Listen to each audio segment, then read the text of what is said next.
ఉగ్ర లింకుల కేసు దర్యాప్తులో విస్తుపోయే నిజాలు బయటపడుతున్నాయి. 5 రోజుల పాటు సాగిన 6 నిందితుల పోలీస్ కస్టడీ విచారణ నిన్నటితో ముగిసింది. ఇంటర్నెట్ సామాజిక మాధ్యమాల ద్వారా యువతను ఇలా ఉగ్రవాద భావజాల యత్నాలపై ప్రశ్నించారు. కస్టడీ తర్వాత నిందితులను న్యాయస్థానంలో ప్రవేశపెట్టారు. ఈ నెల 20 వరకు నిందితులకు రిమాండ్ విధిస్తూ కోర్టు ఆదేశాలిచ్చింది. దీంతో 6 రాజమండ్రి సెంట్రల్ జైలుకు తరలించారు.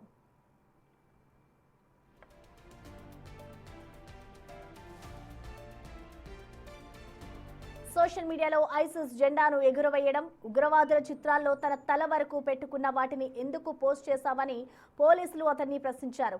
దీనికి సమాధానం ఇచ్చిన నిందితుడు లక్కీ అహ్మద్ తాను ఆత్మాహుతి దాడులకు కూడా సిద్ధమని చెప్పడం అధికారులను ఉక్కిరిబిక్కిరి చేసింది. తనకు సోషల్ మీడియాలో షుకూర్ పరిచయం అయ్యాడని తెలిపాడు. అతడు ప్రేరేపించడంతోనే తాను నిత్యం సామాజిక మాధ్యమాల్లో ఉగ్రవాదానికి సంబంధించినవి పోస్టులు పెట్టేవాడినని లక్కీ అహ్మద్ పోలీసులకు వివరించారు.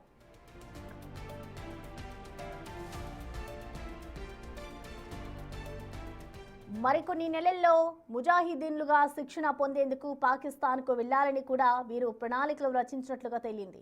ఈ కేసులో మరో కీలకమైన మైనర్ నిందితుడి విచారణ తర్వాత మరిన్ని అంతర్జాతీయ సంబంధాలు వెలుగులోకి వచ్చే అవకాశం ఉంది.